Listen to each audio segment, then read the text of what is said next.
You know what an echo is, right? It's pretty simple. You yell into some huge empty space and you wait. And what you get back is this ghost of your own voice. It's a little confirmation that, yep, you're here.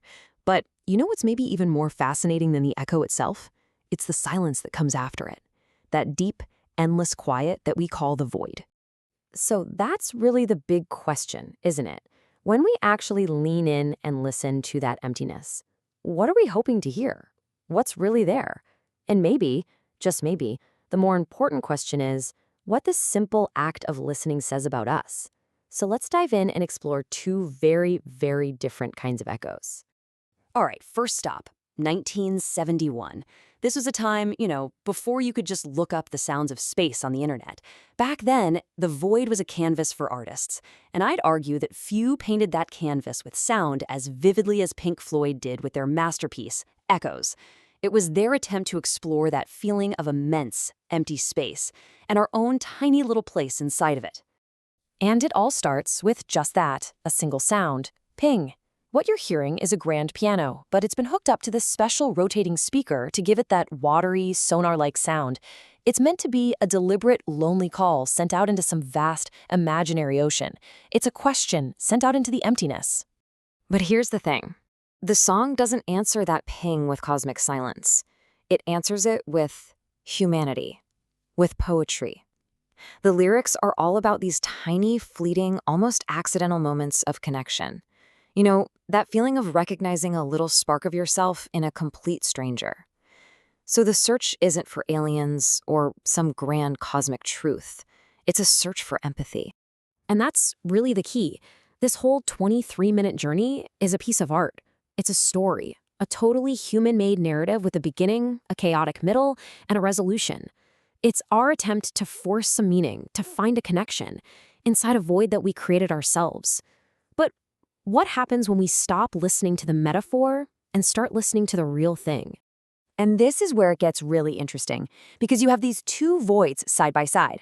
On one hand, the artistic void, it's a metaphor for being human, for loneliness. But on the other, you have the literal void, the actual, mind-bendingly huge vacuum of space. One is a search for connection. The other, well, as we're about to hear, is a vast and profoundly indifferent reality. And that brings us to our second echo, the real one, the one coming from the cosmos itself. See, thanks to organizations like NASA, we don't have to imagine what the void sounds like anymore. We can actually listen to it. And, spoiler alert, it sounds absolutely nothing like a Pink Floyd song. Okay, a real quick but super important clarification here. You're probably thinking, wait a second, sound can't travel through the vacuum of space, and you are 100% correct. So how are we hearing this? Well, it's a process called sonification. Scientists take all this raw data that our probes collect, things like radio waves, plasma vibrations, and they translate that data into frequencies our ears can actually pick up. So we're not hearing sound waves, we're listening to data that's been turned into audio. So what does this cosmic data actually sound like? Well, it's the universe's own raw, completely unfiltered echo. It's the eerie whistles and shrieks of plasma waves hitting Jupiter's moons. It's the crackling, static-like chorus of Saturn's auras. We can even hear the deep, vibrational hum of a black hole, literally bending space and time. These are the natural broadcasts coming straight from the void. And this is the crucial difference. This is not music. It has no rhythm, no melody, zero human intention behind it. It is just chaotic, unsettling, and completely alien. It's the sound of immense, impersonal forces just doing their thing. So where Pink Floyd's echo was a search for connection, this cosmic echo is the sound of profound, objective indifference. So this really gets to the core of it all, doesn't it? We've got these two totally different echoes. One is crafted by artists, and the other is translated from cosmic data. So why are we so compelled by both of them? Why do we lean in to hear the beautiful song and the terrifying noise?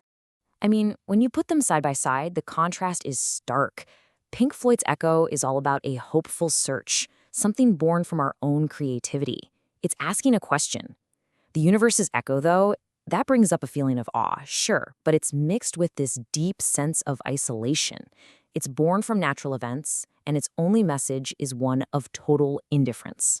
And I think the reason for this fascination really comes down to how our brains work. We are pattern-seeking machines. We're just wired to find a signal in the noise.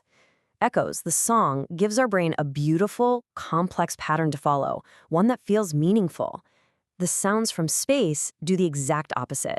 They give us pure, large-scale chaos, which is somehow both terrifying and absolutely awe-inspiring at the same time. So, where does all this leave us? We've listened to the art and we've listened to the science.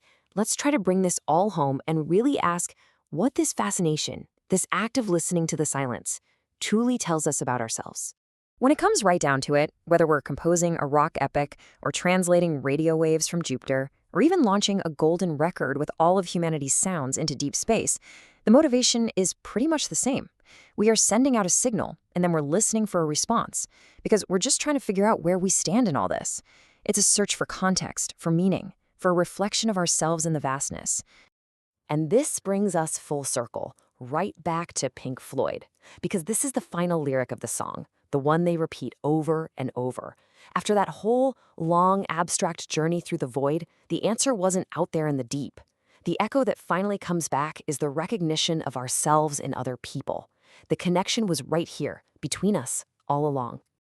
So I'll just leave you with this. The universe might echo back with nothing but chaos and indifference, but our desire to listen to it anyway, to try and translate it, to create our own echoes to send back out, that says something profound. It says we're here, we are curious, and we are searching for connection, even when we're surrounded by the deepest silence. So the question isn't just what the void is saying, it's what does your listening say about you?